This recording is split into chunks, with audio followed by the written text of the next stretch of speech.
There are a million ways in which people can hurt us. Verbal abuse, gossip, betrayal, anger, lying.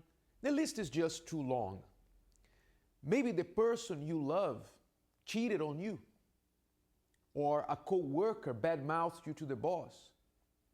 Maybe your in-laws make no secret that they don't like you. In short, there's plenty of opportunities to get hurt and keep a grudge in our hearts against someone. The thing is that when we keep a grudge, we end up being the ones who suffer. It's like that old saying that says, refusing to forgive is like eating rat poison and then waiting for the rat to die.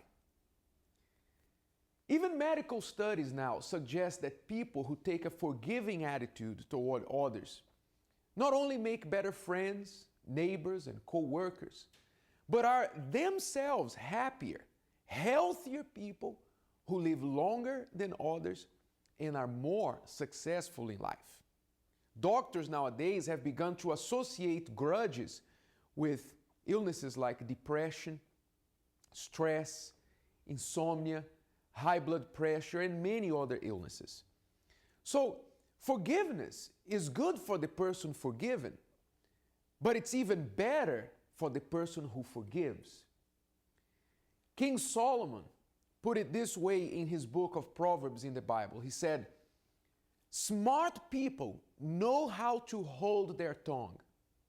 Their advantage is to forgive and forget." That's a pretty powerful way of putting it, don't you think? But the thing with letting go of grudges is that we think, if I forgive him, if I forgive this person, it's like he's getting away with it. Well, if you think about it, that's not really true. Because when you forgive, you set yourself free from the other person's wickedness. You rise above them.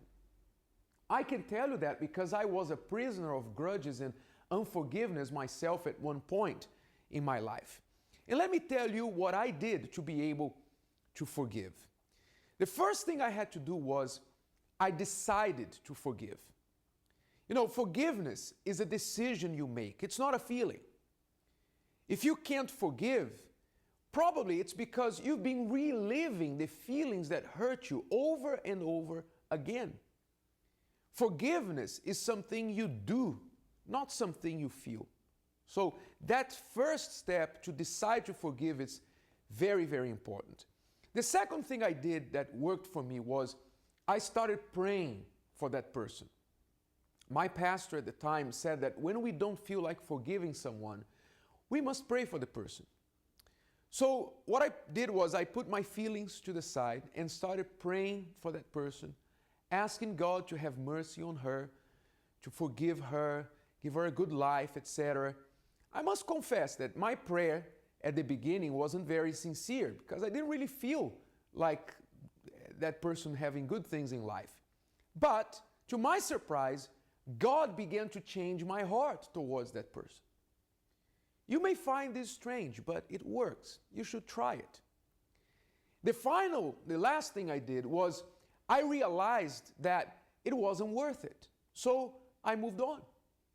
Like I said before, I was hurting myself by holding a grudge, especially because in my case, the other person didn't even know that I was holding that grudge. So I had to be smart and look forward and just forget the past. In the end, it comes down to this.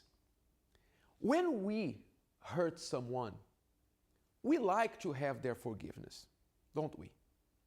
So why should we hold a grudge against somebody when we ourselves are not perfect?